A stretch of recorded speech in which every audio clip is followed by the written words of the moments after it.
And this was the next project, my 2004 Toyota 4Runner. Here's an after. On one weekend, I decided to replace the lower control arms. And while I had the wheels off, why not repaint them? Here you can see some pretty bad rust. This was after I'd done a little bit of sanding with some 300 grit sandpaper. Doing it on the cheap. Here we have wheels. You can Despite the motion sickness you've sustained from this video, you can see the rust, and it was really pretty bad. What I'm doing is trying to just knock all that back a little bit. After the sanding, I wiped it all down with 320 grit just some denatured alcohol, and a wire brush. And that prepped the surface quite well. And ready to paint. Here you can see they look fairly good after they've all been wiped down. And this primer and black wheel paint worked actually pretty well. What was really funny about this project was that the lower control arms should have been pretty easy. At the same time, I decided to put in a leveling kit. Alright, so the other thing that we have to do is get this off of. In this part of the video, I really enjoyed pulling the lower ball joints. It was quite a lot of fun, if a little violent. The tool they gave me from AutoZone really wasn't a little bit anything fancy, than I expected it to be. But it really did the job. And the really funny part about this whole thing was that the job should have taken me a couple of hours. And here we are, looking at day number 2 of the project. Effort it actually takes to get You'll notice on the lower part of your screen that the lower control arm is missing a pretty big chunk of itself. It really helps if you have a way to hold this The upright. cam bolts were seized in there so badly that I had to use a sawzall and 3 blades, and then I converted to an angle grinder with a thin cutting blade to get the thing out of there.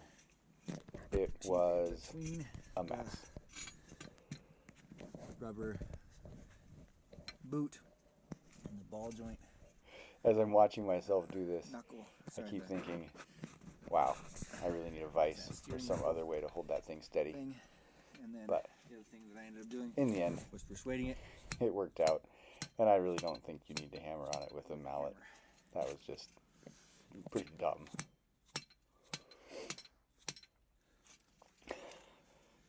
Didn't stop me from doing it anyway, Hammer to though. be pretty persuasive.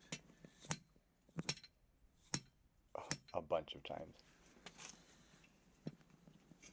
All right, almost.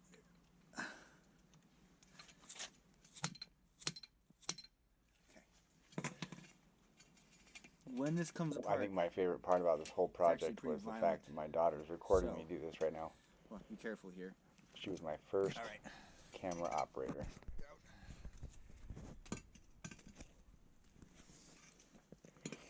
If memory serves, this is also in the middle of January in North Idaho. Right here? Yep.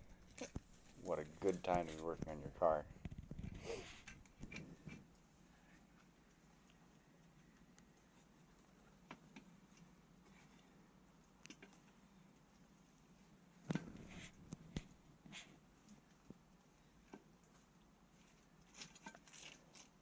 I'm enjoying watching myself do this again, thinking about all the different ways that I would do it differently now.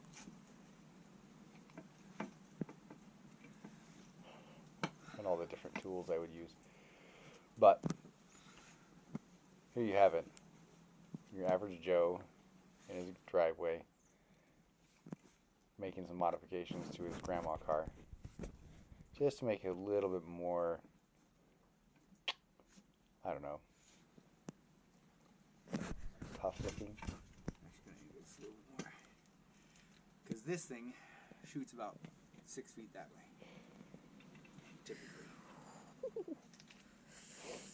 Just wanted to warn my camera operator there which direction to point the camera. When this thing lets loose, it lets loose pretty good.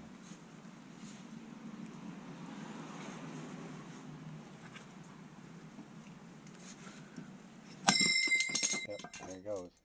Just like that. No fingers were harmed in the making of this video. But there's the knuckle. You can see how I trashed the thing trying to get it apart. And there's the after.